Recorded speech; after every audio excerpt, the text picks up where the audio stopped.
Today, I officially give my endorsement to Amy Coney Barrett to fill the vacancy on the Supreme Court. Only Barrett can serve a group that has never been represented on the high court before: attractive women. That's right. For too long, babes have been denied their rightful place in America's halls of power, while other groups like blacks, Hispanics, Jews, and women who couldn't get arrested in any self-respecting saloon have risen to positions of prominence. This is not to say anything disparaging about the looks of such women as Sonia Sotomayor or Elena Kagan. But let's face it, the term easy on the eyes doesn't exactly leap to mind, if you know what I mean. But with the appointment of Amy Coney Barrett, every babe in America will finally be able to stand tall, which should help to show off their shapely figures and the flowing locks around their perfect facial features. Little child babes who now have nothing to look forward to but a life of being treated better than everyone else because they look so amazing will finally be able to dream of something besides marrying a billionaire and having everything they ever wanted. As babe activist Lola Vavoom told reporters, quote, "It's about time a babe is appointed to the Supreme Court so she can do whatever it is they do while wearing a clingy yet feminine outfit like the one currently outlining my toned and curvaceous body," unquote. Now, there may be some among you who say that judging an accomplished legal expert like Amy Coney Barrett strictly by her looks is sexist, insensitive, and demeaning toward women. And all right, that's true. But I feel that by selflessly making this sacrifice of my own personal morality and decency, I may help to bring a first-class, smoking hot legal mind to the high bench and also get some cheap laughs. And that, my friends, is why I'm here. Trigger warning, I'm Andrew Klavan, and this is The Andrew Klavan Show. I feel hunky-dunky, life is tickety-boo. Birds are winging, also singing hunky-dunky-doo. Ship-shaped, ipsy-topsy, the world is zippity-zing. It's a wonderful day, hurrah, hooray! It makes me want to sing. Oh, hurrah, hooray! Oh, hooray, hurrah! That was a terrible thing to say. It's all Rob's fault. He laughs at these jokes. He encourages me. All right, we're going to talk to Christian Toto today, the incredibly right-wing far. Now everybody is alt-right. Everybody who has ever believed in the Constitution is now alt-right. He's an alt-right, far-right, fascist film critic, but he's going to be talking about the bad behavior in Hollywood. We've got no mailbag tomorrow, so you got to stick with your problems throughout the 4th of July. Because we're off tomorrow. That's right. It is the 4th of July, and we will be celebrating our country. However, I will continue to look exactly this good. And the reason is I use the Dollar Shave Club. I have been a subscriber to them since way beyond. But before I started working here, they are just absolutely terrific. You sign up. You don't have to go to the drugstore and open that cabinet that sets the alarm off and you get carried away and arrested. And it's 4 days later, and you get a stubble. When you get home from the jail, you can have the Dollar Shave Club just waiting there because they send you a new razor every month. Plus, they have everything you need to get ready in the bathroom, all kinds of stuff. And Dollar Shave Club delivers everything you need to look, feel, and smell your best: shampoo, conditioner, body wash, toothpaste, hair gel, even a wipe that'll leave your backside feeling tingly clean. I haven't used that, but I have used just about everything else, which I just love. And here is a great way to try a bunch of Dollar Shave Club's products for just $5. You can get their Daily Essentials Starter Set. It comes with body cleanser, one wipe Charlie's, their world famous shave butter, and their best razor, the 6-blade Executive, which I use. It's got 172 blades on it. You start shaving on Monday. By Thursday, you are clean as you can possibly be. Keep the blades coming for a few more bucks a month and add in shampoo, toothpaste, or anything else you need for the bathroom. Check it all out at dollarshaveclub.com/Klavan. Don't forget that, because we want them to know that we sent you. That's dollarshaveclub.com/Klavan. And I know what you're thinking. You're thinking, God, you look great. But how do you spell Klavan?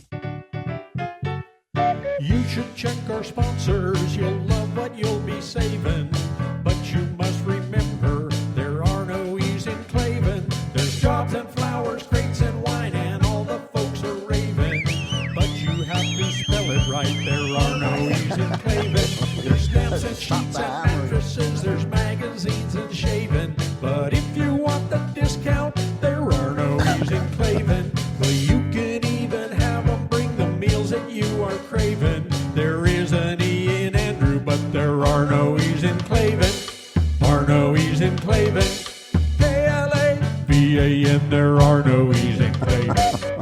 If you didn't know, you know now.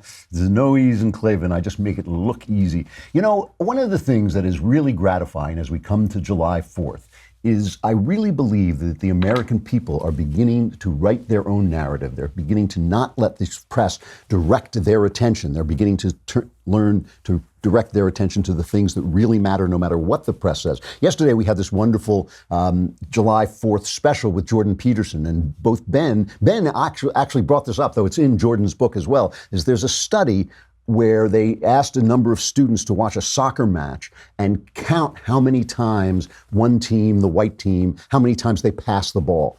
And so everybody was focused on how many times they passed the ball, and they all got the number right. It was like 15 times or whatever. But half of them missed the fact that a gorilla walked into the middle of the field, a guy dressed up as a gorilla, during the game. So they only saw what they were directed to see. They didn't see what was actually happening. The press uses that technique all the time because they are all on one side, because all the networks, the New York Times, CNN, they're all on one side and they're all dedicated to pushing the Democrat line, the left-wing line. They direct your eyes to one thing, and that's what they expect you to feel about. That's what they expect. That's how they expect to set the agenda. That's why the president should be talking about immigration right now instead of talking about the upcoming Russia summit or the fact that he's making progress with North Korea or what he's trying to do on trade. No. They are directing their cameras at crying babies at the border. So that's what you should be thinking about. That is how they set the narrative. And of course, it's collaborative. They point their cameras in that direction, and then the activists come out and start making speeches, and the Democrats say, oh, there's our new issue,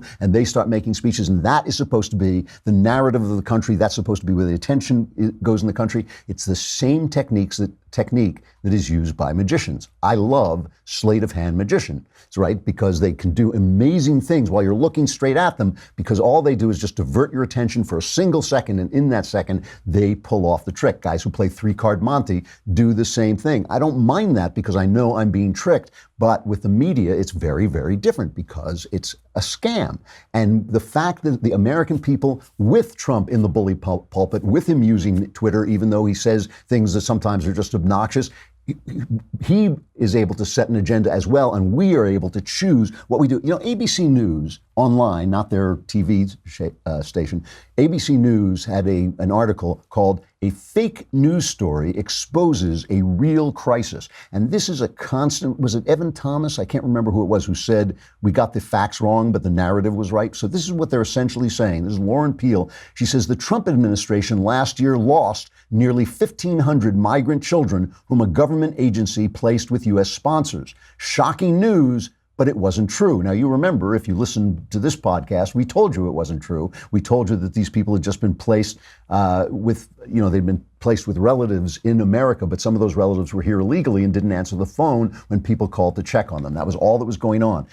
But, she says, it wasn't true. The news was fake, but it was enough to outrage politicians, stir up journalists, and make the public ask questions. Chasing this misleading story, however, helped uncover a story that many found even more troubling, and this one was real. And this is the children at the border being separated from their parents, which again is only what they're paying attention to because they're not paying attention to the 400,000 foster children who are separated from their parents forcibly in America. They're not paying attention to our children because they want to pay attention to foreign children because they want the border open. They want our border security not to be in place. And it's really interesting. And then they back this up with this incredible rhetoric, this incredible hysterical rhetoric. And you have to remember, like I said yesterday, it's like the hitman in the mafia. You only need a couple of people to deliver the hysterical rhetoric, and then everybody else can say, well, I don't agree with that, but, and then you think, well, they've moved the Overton window. They've moved the window of acceptable speech. Take a listen to Michael Moore, and I know you all love Michael Moore, and you're probably already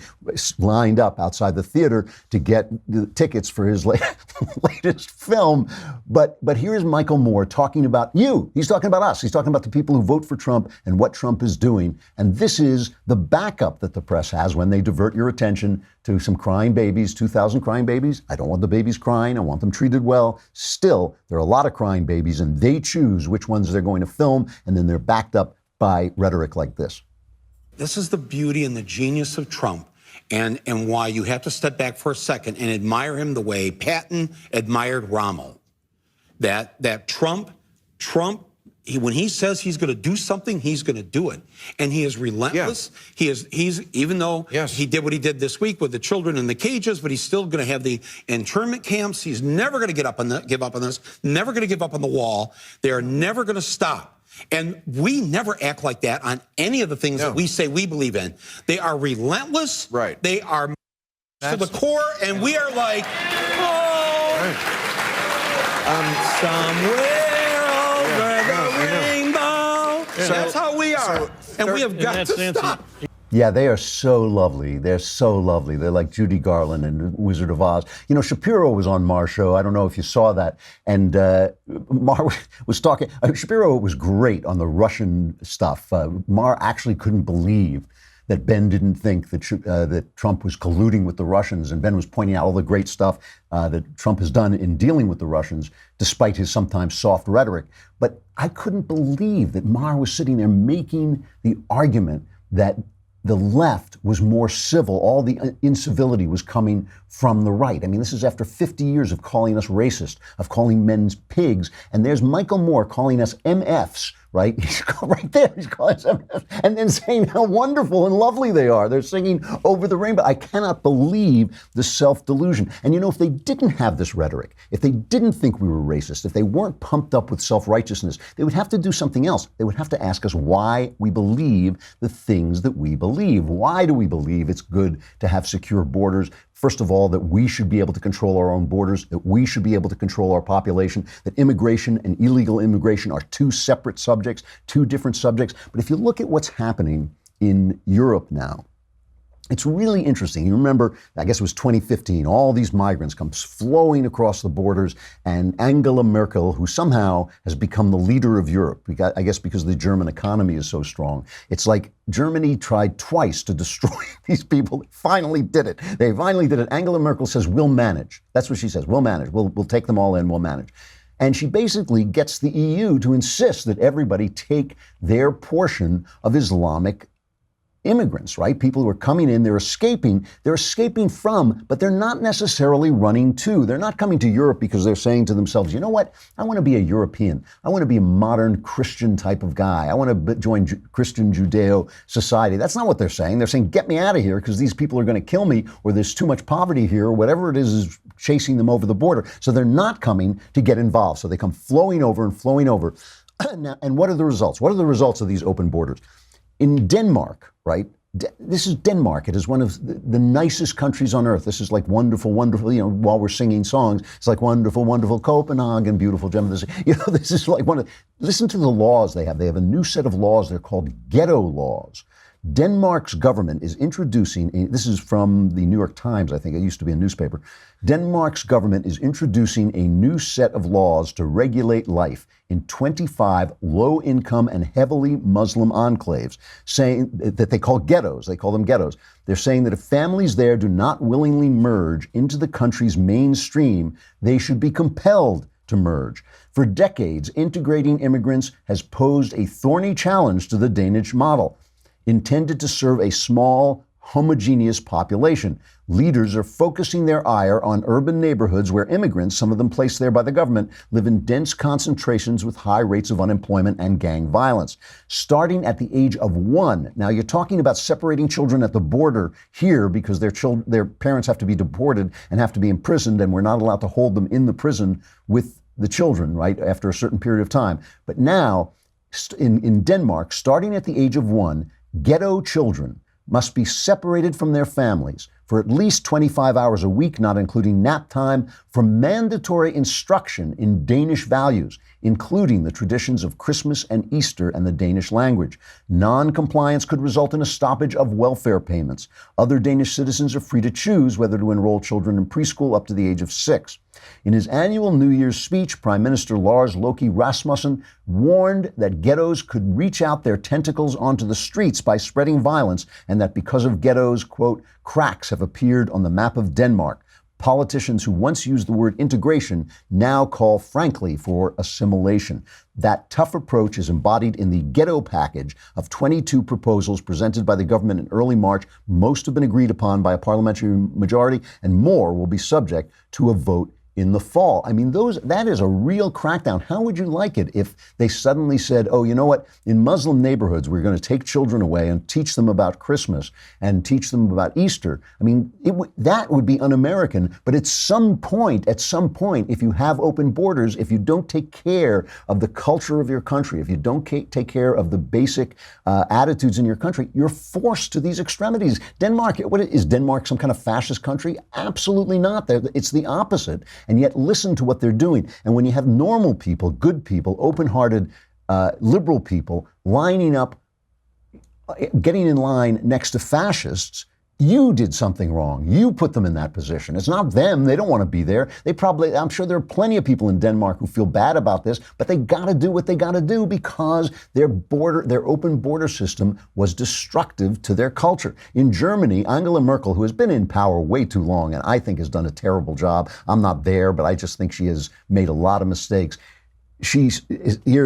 I believe this is also from the Times. Angela Merkel, who staked her legacy on welcoming hundreds of thousands of migrants into Germany, agreed on Monday to build border camps for asylum seekers and to tighten the border with Austria in a political deal to save her government. She's fighting for her political life, and so she has to backtrack on all this stuff. And all these things, these taking tough stances on the border now, right, keeps you from having to violate your values later. It's tough love, right? If you teach your kids to behave when they're little, you don't have to do terrible things and oppress them when they're teenagers and should be having more freedom, right? If you do the job that you're supposed to do, which is being a little tough when the kid is little and you want the kid to like you and you don't like to see the kid cry, but sometimes you have to say no and you have to, be a little bit tougher. So later on, the kid can control himself. You got to do the same thing with your country. You got to control the borders, have a little tough love at the borders, enforce your laws so the laws mean something, because when you don't enforce good laws, then all your laws become disrespected, right? So you got to do all that stuff. And the left, because they resort immediately to this rhetoric, it's racism. You're all, MFs. You're all bad guys. You're just relentless. And we are singing somewhere over the rainbow. We're so wonderful. Because they have that rhetoric, they don't ask themselves, maybe just ask, why do we think the things we think? Look to Europe. Look at what's happening. Look at the things that happen. The amazing thing, and this really is amazing, you got to hand it to Trump on this stuff. He stands up to them and he survives. His approval ratings have actually risen in the 2 weeks since they started this. It's really a month. It's a month since they started this. His approval ratings have gone up. They are much higher. They keep talking about how unpopular he is, but he's much more popular than Obama was at the same time. And to me, it's delightful to watch the media fail. I mean, it's delightful when the media is this corrupt, when it's this ideological, when it's this one-sided, it's delightful to watch them fail. Chuck Todd was whining about this. We got to look at this. Chuck Todd is whining. He's winning. He's not popular, but he's winning. He's winning because you guys stink. The announced retirement of Supreme Court Justice Anthony Kennedy this week helped make one political reality clear. Despite his overall unpopularity, President Trump is winning, and the Democrats right now are reeling. The Supreme Court. Mr. Trump is about to shape the court for a generation by choosing a possible tie-breaking conservative justice, and he's already filled the lower courts with like-minded conservatives. How about the Republican Party? The president's approval rating among Republicans is around 90%. Elected Republicans fear criticizing him, and the party has become a cult of personality, his. How about fake news? Mr. Trump has turned that phrase, which initially referred to the phony Russian-generated stories designed to support his campaign in 2016, into an applause line now to discredit responsible reporting showcasing his misdeeds. How about credibility? If reporters faithfully fact-check the president's serial misstatements, they risk being considered biased. If they don't, the misstatements gain traction. Either way, Mr. Trump wins. The Mueller investigation. The president has succeeded in convincing millions that the investigation is biased, despite trafficking only in innuendo and not providing evidence. So much of that was untrue. The fake news thing was not started to talk about Russian stuff. It was started by left-wing activists about the Pizzagate story, which may have been created by left-wing activists so they could start the fake news story. It was started, Cheryl Atkinson has come very close to proving, but she certainly has made it look suspicious that it was started in order to get people, left-wingers like Snopes and Politicheck and the Southern Poverty Law Center, to get them their claws into social media, which they have done. It was a very successful trick used by the left. It wasn't, and Trump just was clever enough to take it over. And what is he talking about when he talks about press credibility? You know, they just fired, or at least they parted ways, I should say. ABC News has parted ways with Brian Ross, and Brian Ross has made more mistakes. He recently, I think it was in December, he claimed that Michael Flynn was going to testify that President Trump, as a candidate, ordered him to make contact with the Russians, which turned out to be untrue. It was President Trump, as president-elect, asked him to make contact with the Russians, which was, of course, what presidents do. You make contact with other countries. And so Brian Ross was doing that. In 2001, Ross claimed that the anthrax used in deadly attacks after 9/11 was coated with bentonite, a chemical compound found only in biological weapons made by Saddam Hussein. In 2006, Ross claimed Pakistani officials had arrested Matur Rehman, an al-Qaeda explosives expert who kept an official list of terrorist recruits. That was untrue. In 2006, Ross relayed that then House Speaker Dennis Hastert was under FBI investigation. I mean, this guy has been getting it wrong forever, and so have a lot of Chuck Todd's colleagues, and they never pay the price. The fact that he's, you know, I mean, who is that guy, Brian Anderson, who's now on MSNBC? That guy was just making stuff up. How has he still got a job? How has he still got a job? It's one thing to make mistakes. It's one thing to, you know, it's another thing to lie. I mean, the guy lies, and there he is still working away because they never pay the price. And Chuck Todd is saying that somehow they are credible and Donald Trump is being unfair to them. And of course, the judges, this thing with the judges, they're going nuts. And the way they're reporting it is so absurd. Everything is Roe v. Wade. Are we going to lose our precious right to kill our children? And remember, Roe v. Wade does not give you the right to an abortion. What it does is it takes away the right of your state to make laws about it. And if they think abortion is such a winner politically, why are they afraid of losing the states? Why are they afraid of giving people the right to vote for the kinds of laws they want? I mean, listen to CNN's legal guy, Jeffrey Toobin. Listen to the hysteria with which he talks about the Trump Supreme Court pick. I think sometimes we talk about Supreme Court too much in abstractions about dignity and who's qualified and who's not qualified. Let's talk facts. Let's talk about what America is going to be like that's different.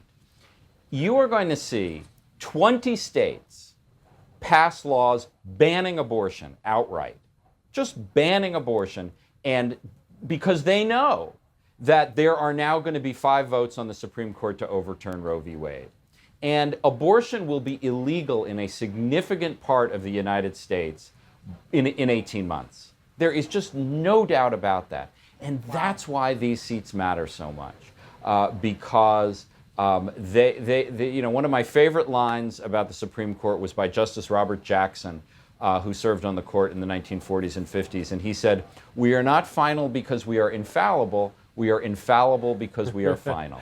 Somebody has the last word, and here it's the Supreme Court, and right. Roe v. Wade is doomed. It is gone because Donald Trump won the election. You're a mean, mad white man. He is a mean man. So there he is, a legal expert. I am not a legal expert. I'm not a lawyer. I am a barefoot teller of tales. I am just a guy who makes up stories. I am here to tell you, I bet Roe v. Wade survives a court with a new pick from Trump. Let's say that Trump actually does a good job and picks a guy like Gorsuch or the lady I was talking about earlier, who I think would be an excellent pick, makes a great pick. That is going to mean that John Roberts becomes the swing vote instead of Anthony Kennedy. I'm not so sure. I mean, I can't predict the future. Obviously, neither can he. But I'm not so sure John Roberts is going to take down Roe v. Wade. John Roberts is a big guy for precedent. There's such a thing as, what do they call it, stare decisis or something, which basically means the precedent is so much a part of American society that withdrawing the precedent would actually be more harmful even than doing the good. But listen to the way he talked about this. All he wants are the results. He doesn't care about the law. That's CNN's legal expert. He's not caring about the law. He just wants the results. I just want to go back in time a little bit and take a look at Antonin Scalia talking to Piers Morgan. And Piers Morgan cannot get this through his head that the law matters. What matters about the Supreme Court is the law, and Antonin Scalia describes it to me. He's talking about Roe v. Wade. The founding fathers were never going to have any reason at that time to consider a woman's right to keep a baby or to have an abortion. It wouldn't have even entered their minds, would it? I don't know why. Why wouldn't it? Because at the time it was just... They didn't have wives and daughters that they cared about? They did, but it was not an issue that they would ever consider framing in a constitution. I don't But know. when women began to take charge in the last century of their lives and their rights and so on, and began to fight for these, everybody believed that was the right thing to do, didn't they? I mean, why would you be instinctively against that? My view is, regardless of whether you think prohibiting abortion is good or whether you think prohibiting abortion is bad, regardless of how you come out on that, my only point is the Constitution does not say anything about it. It leaves it up to democratic choice. Some states prohibited it, some states didn't. What Roe versus Wade said was that no state can prohibit it.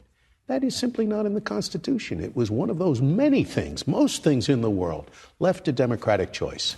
See, we were talking about watching the soccer game and missing the gorilla. The gorilla is the Constitution. What the press wants is they want you to be looking at the issues all the time, which results we get here, which results we get there. But the gorilla is the Constitution. Keep your eye on the Constitution. What Scalia was saying there, that is the high-minded argument, not the argument that, the founders didn't have wives and sisters, so they didn't know anything about abortion. The Constitution is changeable. We can change it by democratic process. It is not for 5 unelected judges to make decrees from the bench. That is not what they're supposed to do. The left don't mind it when it goes their way, but if it started to go the other way, they'd get very, very upset. Keep your eye on the gorilla. The gorilla is the Constitution. Don't let them distract you. And so far, I think we're doing that. I think we are winning. I think we go into July 4th at a high. Just remember, these are not difficult times. These are good times during which the left is angry. This is really different, right? These are not troubled times. These are great times during which the left is angry. All right, let's talk about some Hollywood. We'll stay on, but while you're listening to this excellent interview with Christian Toto, you should be subscribing so you can watch everything live streamed right off thedailywire.com. It's a lousy $10 a month. For $10, you get me, you get Ben. All right, you get Knowles, but so we'll make it $9.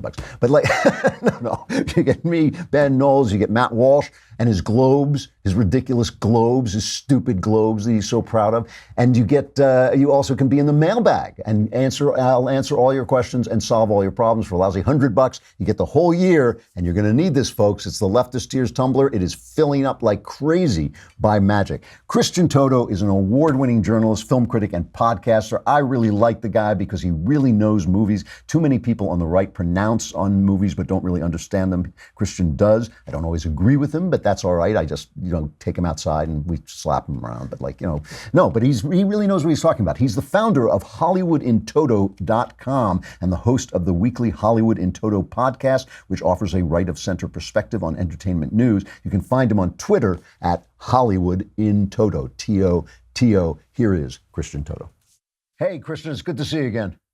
Oh, thanks for having me. That's always a pleasure. It just seems to me that Hollywood is getting crazier and crazier. Let's put the movies aside for a minute.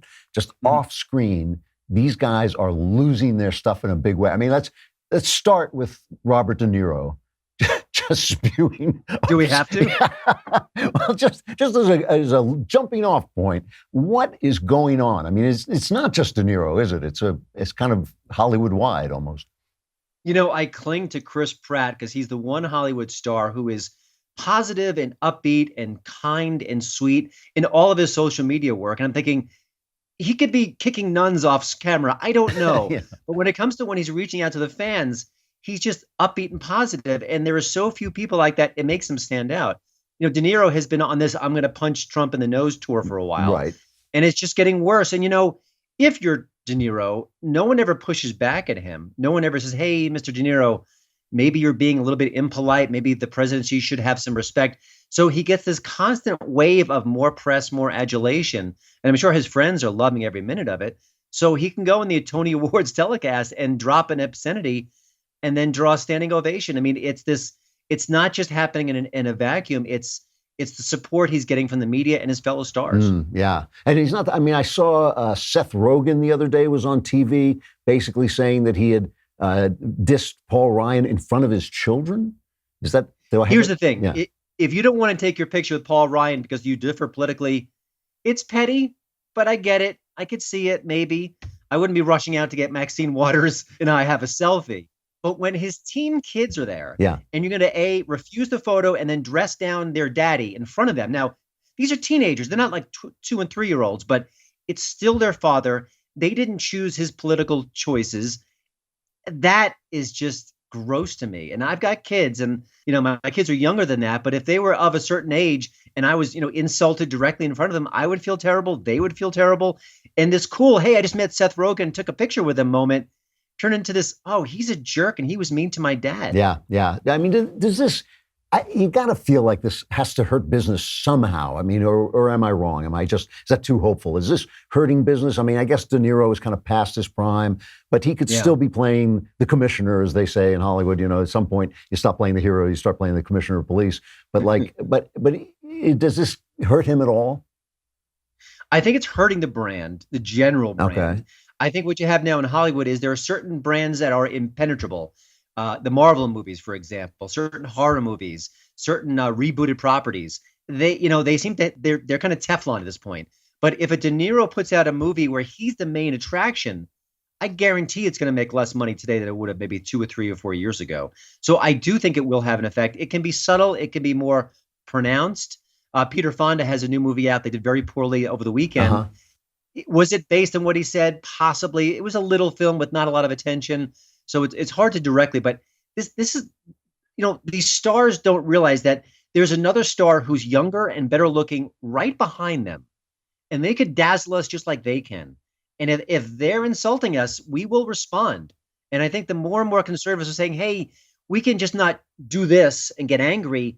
We cannot go see their movies. And it does have an impact at some point. There does seem to be a point where these guys forget that we pay for their lifestyle, that they actually, this doesn't just rain down on them. It's our money they're spending, You talk about some franchises being bulletproof. But one of the things we've seen over the last several months is we've seen the NFL, possibly the biggest, most bulletproof franchise in history, taking a bullet. I mean, they really did blow it, and they're losing business because of it. We've seen Starbucks, which you would have thought was going to be, what was the Onion headline? Starbucks builds a Starbucks in another Starbucks. That's suddenly they're suffering too.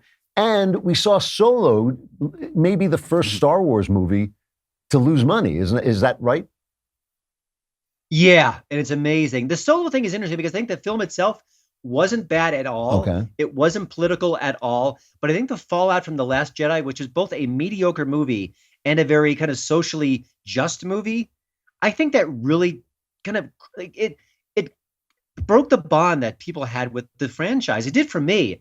I'd line up for anything Star Wars, but after I saw The Last Jedi and I thought about it, I mean, the storytelling was inept and the virtue signaling stopped the movie cold. And all of a sudden, Star Wars didn't seem so magical to me anymore. So I agree. I think that we as a culture, we can turn on a dime these days. And I don't think in the past we weren't as flexible as that. But I think that now we've got a million things to take up our time. If we're not watching Sunday NFL football, we're on YouTube, we're watching Netflix. There's lots of ways we can entertain ourselves, and we can kind of turn on a dime. And I think that should scare people. I think that, people are getting tired of being insulted, I think. And it was interesting. I noticed I didn't go to see Ocean's 8. I mean, I liked the first film and then I was kind of done. But Ocean's 8, all girl, ocean picture, the ocean pictures of the big con and so on. And when it got kind of mediocre reviews, I mean, it didn't get bad reviews. It basically said it's nothing original. Was it one of the women in the movie who started to say this is the problem of white men reviewing our movie? Is that? Yeah, it was Mindy Kaling, who's one of the co-stars there. And then she made a weird kind of detour into, Meryl Streep and male critics hurting her career or not enjoying her films. I mean, the critics couldn't love Meryl Streep or her movies anymore. I mean, what a horrible example. But the bottom line is it's a con man movie. Or a con women movie. Yeah. You got to have great costumes. You got to have a couple of twists and turns. You got to have some crackerjack dialogue.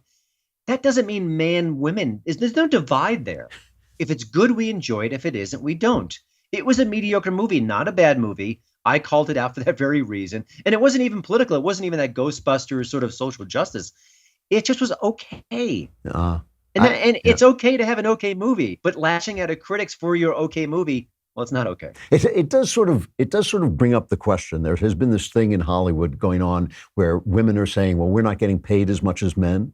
And my question always is, are you as valuable a property as a man is? I mean, if a man is in a movie, he's going to bring in a certain amount. If a woman's in a movie, is she going to bring in the same amount? I mean, that is, I assume, the calculation there. And how easy are you to replace? I mean, that's how capitalism works. If you're easy to replace, you make less money than if you're not. Did something like the Ocean's 8 film, does that hurt that argument at all? Does it hurt the equal pay argument at all? Well, I think that the gender situation in Hollywood is complicated, and often women do get the short end of the stick because they don't have as many positions of power behind the scenes. You look at the number of female to male directors, it's a big disparity. So I think there are legitimate beefs to be had there. But when you have these kind of arguments, all of a sudden, oh my goodness, you're complaining about white male critics. Well, it kind of deflates your other arguments. So your valid arguments don't get enough attention and respect because you're making silly arguments over here. Yeah. So I think that's part of the problem they face. I did notice that David Lynch came out and he said, Lynch is not any political genius, but he came out and said that he voted for Bernie, but he thought that Donald Trump could be one of the greatest presidents ever. Is it pushing it to think that's a sign that maybe a little bit of air is breaking through, or is that just David Lynch being crazy? That's just David Lynch being David Lynch. I mean, I almost think he said it to be provocative. And I joked on Twitter. I said his apology / retraction will be coming any moment now. But yeah, listen, for every one comment, there's other comments that dwarf that. And there's a comedian / actor, Kumail Nanjiani from Silicon Valley. He was also in the very good movie The Big Sick. I mean, he's just constantly playing the Nazi card on Twitter again and again and again. And he's the kind of guy who will make a small movie and then go on the publicity circuit and say, hey, come see my movie. And by the way, half the people in the country are racist and Nazis. Like, what kind of pitch is that? It's the worst marketing in the world. It's funny because Silicon Valley is one of the most conservative shows ever. I mean, it's just an absolute celebration of capitalism. All right, so enough politics. Let's talk about movies. First of all, is anything good out there that I should see? Because I haven't seen anything in a while. There's a movie that's really divisive right now. It's called Hereditary. Yes. It's a horror film. Yeah. And I've got some issues with the ending, and I really don't think I've been able to kind of mentally tease it through. But it felt so fresh and raw and powerful that I loved it. Okay. With horror movies, it's the creaking doors and the ghosts and the goblins. Like, we know every tick of the genre.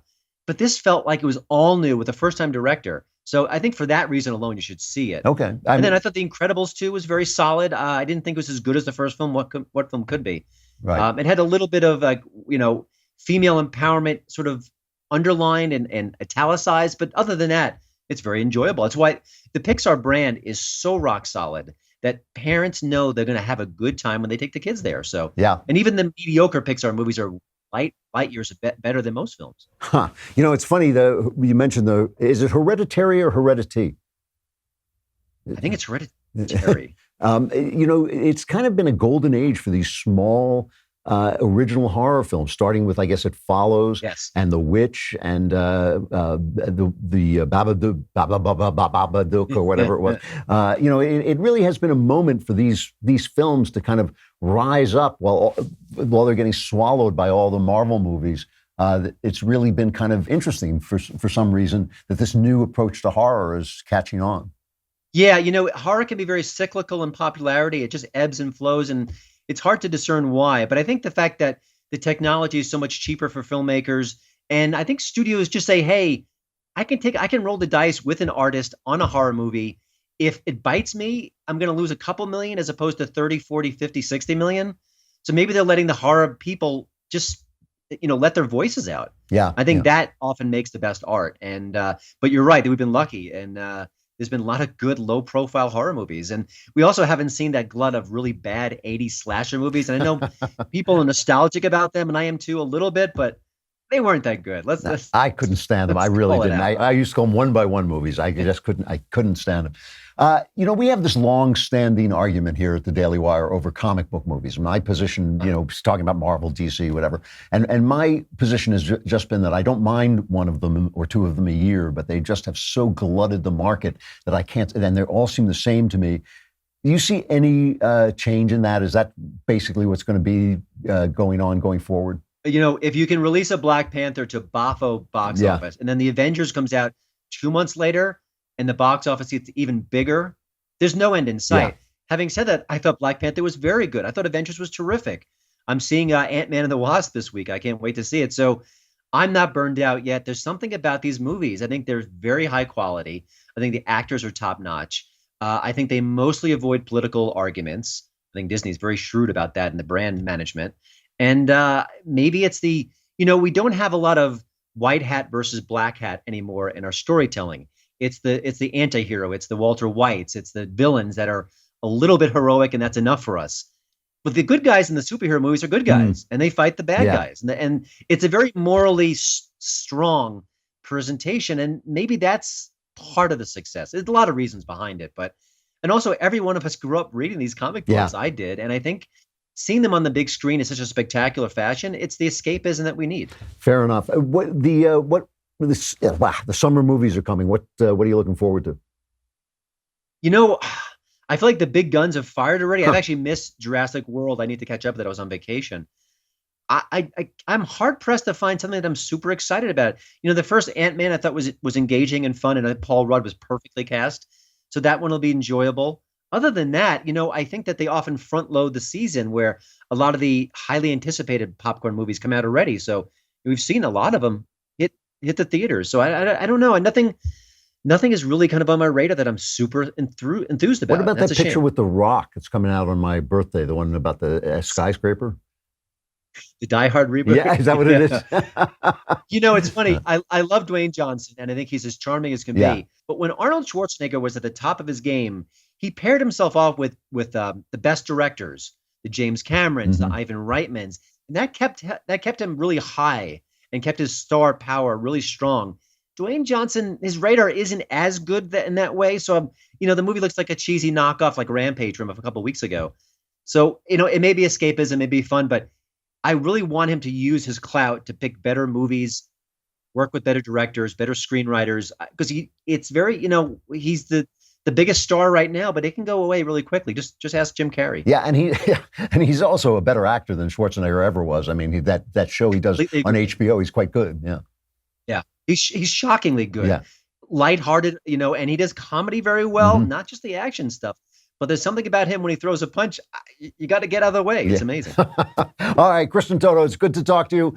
Where can we find you to find your stuff? Well, I'm at HollywoodInToto.com. I've got a weekly podcast you can find on iTunes and all the major outlets, and on Twitter at HollywoodInToto. Great. Well, come on back and we'll talk movies again. Thanks so much. Thanks a lot. All right, our pre-July 4th sexual follies.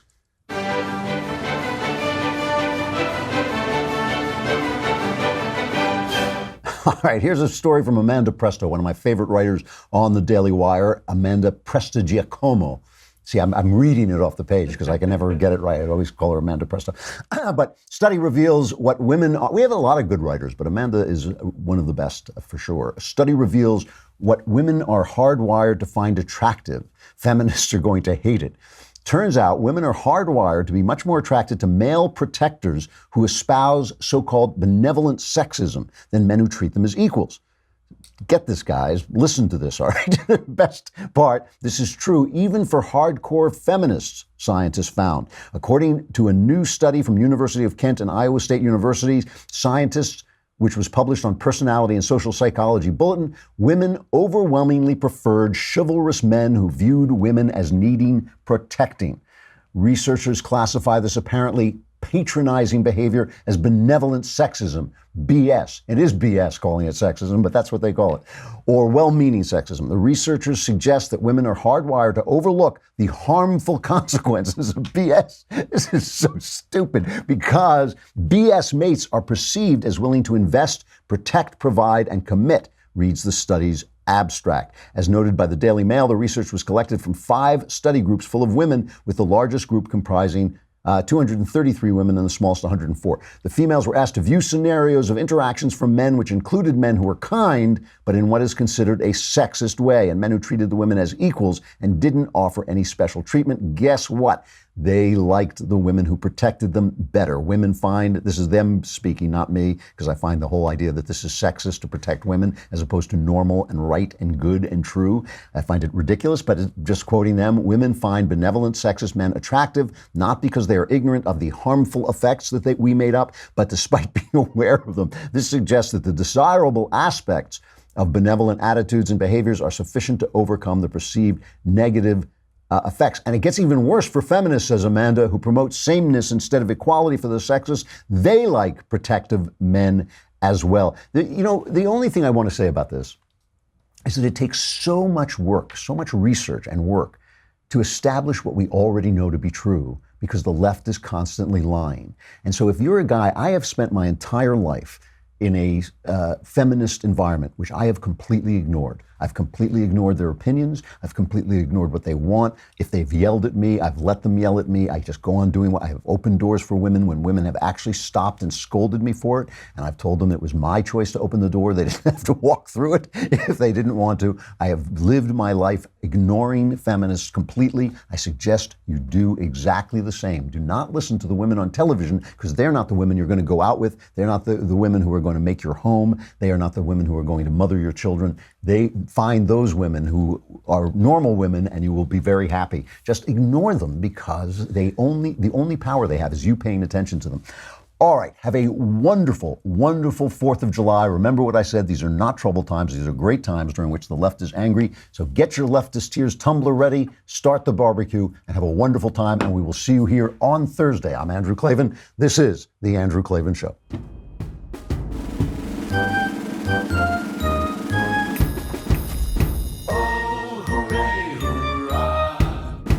The Andrew Klavan Show is produced by Robert Sterling. Executive producer, Jeremy Boring. Senior producer, Jonathan Hay. Our supervising producer is Mathis Glover. And our technical producer is Austin Stevens. Edited by Emily Jai. Audio is mixed by Mike Cormina. Hair and makeup is by Jesua Alvera. The Andrew Klavan Show is a Daily Wire Forward Publishing production. Copyright Forward Publishing 2018.